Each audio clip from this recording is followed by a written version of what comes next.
If you want to know if the roller coaster is going to make you sick, talk to the people who've been on it. In 2016, Donald Trump said he would choose only the best people to work in his White House. Now those people have a warning for America. Trump is not fit to be president again. Here's his vice president. Anyone who puts himself over the Constitution should never be president of the United States. It should come as no surprise that I will not be endorsing Donald Trump this year. Kamala Harris is a Democrat, but the real indication she is right and Tiny Fingers is insane is coming from those who saw Trump up close, real close, Republicans, and they're disgusted. Of course, of all of them, Mike Pence might have the best case for despising Trump. What did you make of what you were seeing? It infuriated me. It's funny how it takes a real close call like the overthrow of a democracy to get people off their ass and make something happen. And as much as I disliked Pence, when it mattered, he stood up. What did he ask you? What did he say to you when he came on the line? I picked up the phone and the president asked me where I was on the electoral count that would take place that day. And I told him, despite what you issued last night from your campaign, Mr. President, you know, I've been very clear that I don't have the authority to reject votes during the electoral count or return those votes to the states. And it went downhill from there. You want to hear the craziest part of that story? Do you know who Pence called for advice in the middle of a coup attempt? Dan Quayle, who maybe for the first time in his life actually said the right thing. So we'll forget about the potato, okay, Dan? His defense secretary. Do you think Trump can be trusted with the nation's secrets ever again? No. I mean, it's just irresponsible action that places our service members at risk, places our nation's security. What you're seeing here is a Harris ad designed to make Trump even crazier, which is not easy since Trump's mental acuity is somewhere between a pair of socks and a sofa. If he's willing to get off the couch and show up. Ooh, I shouldn't have said sofa. Did that turn you on, JD? I don't want to talk about this stuff. But former Defense Secretary Esper had an even closer look at Trump's insanity. Like when the crowd outside the White House after George Floyd started to grow loud and angry.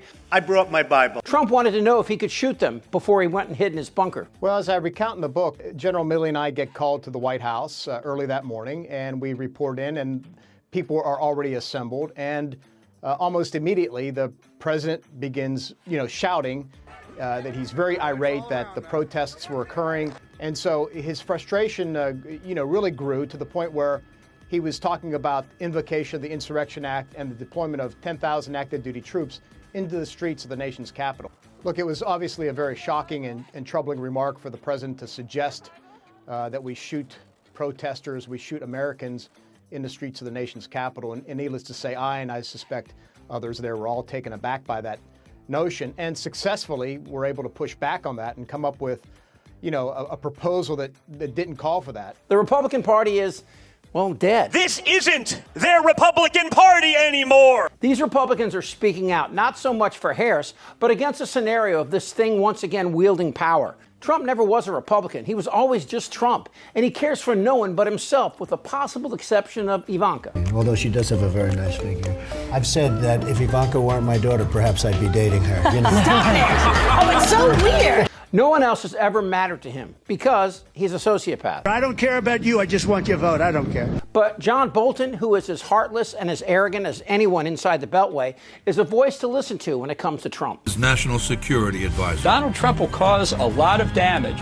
The only thing he cares about is Donald Trump. Bolton spent a lot of time with Trump, and while he's no friend of Kamala Harris, he's also an American who can see the damage that a weak and feckless cockwaffle like this, along with a posse of intellectually lazy hillbillies, what they can do to a nation. It's another demonstration how little of American history Trump knows. Whatever he did know, he obviously has disregarded. But we know one thing for sure. Trump never loses. And so if he's not declared the winner of 2024, as in 2020, it must be because he was treated unfairly yet again. It was stolen yet again. Now, look, Trump can't tell the difference between what's true and what's false. It's not that he lies a lot, because to lie, you have to do it consciously. He just can't tell the difference. So he makes up what he wants to say at any given time. If it happens to comport with what everybody else sees, well, that's fine. And if it doesn't comport with anybody else, he doesn't really care. And he's had decades of getting away with it. So in his mind, the truth is whatever he wants it to be. Then, of course, is Milley. And the nation's highest-ranking military officer. We don't take an oath to a king or a queen or to a tyrant or a dictator.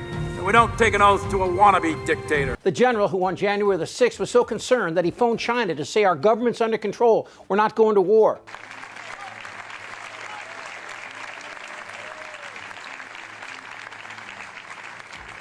I'm deeply honored to have worn the cloth of this nation for 43 and a half years, and I'm humbled to have served as the 20th chairman of the Joint Chiefs of Staff. But today is not about anyone up here on this stage. It's not about the President, the Secretary of Defense, me, CQ. It's not about us. It's about something much larger than all of us. It's about our democracy. It's about our republic. We are unique among the world's armies. We are unique among the world's militaries. We don't take an oath to a country. We don't take an oath to a tribe. We don't take an oath to a religion. If you don't like our religion, then we don't want you in our country. Those words echo in the political ether today as Trump truly wants absolute power and will do anything to achieve it. I am the chosen one. Somebody had to do it. And as you may recall, his lawyer argued before the Supreme Court he should be immune, even if it means killing political rivals. If the president decides that his rival is a corrupt person and he orders the military or orders someone to assassinate him, is that within his official acts that for which he can get immunity? It would depend on the hypothetical, but we can see that could well be an official act. Now, as insane as that sounds, it's happening right now all over the world. There are countries from Russia to Brazil where corrupt regimes attack and kill political rivals, and it could happen here. In fact, Trump is saying it out loud. President for life, that sounds good. He will fill the government with loyalists, and he will never back down. Donald Trump's supporters are not violent people. Fuck these Democrats! I say this to my Republican colleagues who are defending the indefensible. There will come a day when Donald Trump is gone, but your dishonor will remain. That's a former conservative member of the House who, along with her father, is now voting for Harris. Not only am I not voting for Donald Trump, but I will be voting for Kamala Harris. The Republican Party, on the verge of being buried like ancient Greek artifacts, is fighting back. Kinda. Take it from the people who knew him best. Donald Trump is a danger to our troops and our democracy. We can't let him lead our country again. Trump continues to lie on Truth Social. Dozens of memes like this saying the election was rigged. And maybe that's what bothers Republicans the most. Trump is a weak little toddler with a diaper full of his finest work and kicking and screaming because he didn't get his way. But the real challenge is the millions of Americans who only watch Fox News and listen to these overtly whorish hosts cashing their checks while they excoriate immigrants, people of color, and women who simply want control of their own bodies. This guy wants Kamala raped. She's going to get paralyzed in the Situation Room while the generals have their way with her. Right now, Jesse, Jesse. Harris is the perfect cure for the anxiety that grips the Democratic Party, but apparently also Republicans, independents, and all of NATO. In fact, I would encourage them to do whatever the hell they want. If you've ever gone to the carnival and looked at the people running the rides you're about to get on, then wondered, is this thing safe? Well, I think you get my point. I'm ready. Let's go. Damn right. This isn't their Republican Party anymore. Trust me. Shut the fuck up, Don. Who's with me? Oh, yeah, the lie. Indictable. Out of sheer morbid curiosity, I'm allowing this freak show to continue. I don't want to talk about this stuff. Am I wrong? Yes. Tick-tock. You're in a lot of trouble, Donnie. I think he's crazy. I'm Chip Franklin.